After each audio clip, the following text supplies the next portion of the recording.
nežinomas varžovas. Ne pirmą kartą susitinkam, man vadovaujant, mes žaidėm išvykoje ir, žinot, rezultatą mes pralošėm tikrai gan daug, apie 30 taškų. Prisiminus tas rungtynės tikrai mums nekaip sekėsi pult, nekaip mes atakavom, prastas procentas, tiek dvitaškių, tiek tritaškių buvo. Ir, sakyčiau, jiem leidom ir tikrai daug pririnkti taškų, apie 90 pirmų kėlinukų.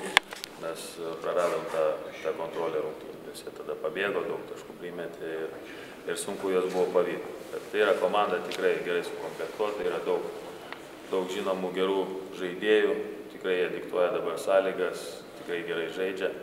Ir 16-ukė taip pat dabar demonstruoja gerą krepšinį. Aišku, tiek neįveikia varžovus dideliais skirtumais kaip reguliariam sezone, bet tikrai žaidžia taip pat aktyviai, greitai ir tikrai tie patyrę žaidėjai bet kokias klaidas išnaudoja bet kokią klaidą gynybai ir tikrai bus sunku su jais. Bet, žinom, savo irgi žaidimą, kurį mes tikrai pagerinom ir 16-ukė jis tikrai yra pagerėjęs, pagal rodiklius tikrai geresnis negu reguliariam sezone. Kai kurie žaidėjai tikrai demonstruoja irgi geresnį žaidimą negu anksčiau ir komanda dabar tikrai atrodo kitaip.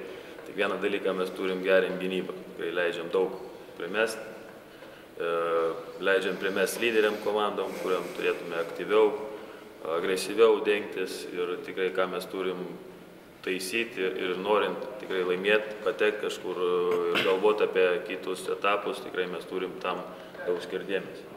Ir tikrai dar pakol kas mes turim šansų ir mes kol bus, nors mažiausias šansas tikėsim ir darysim viską, kad ten patekti. Nes dabar mūsų priešininkai Lokomotyvas, Partizanas ir Galatasarajus, jie ten turi 1, 2, 3 pergalės, tai yra šalia.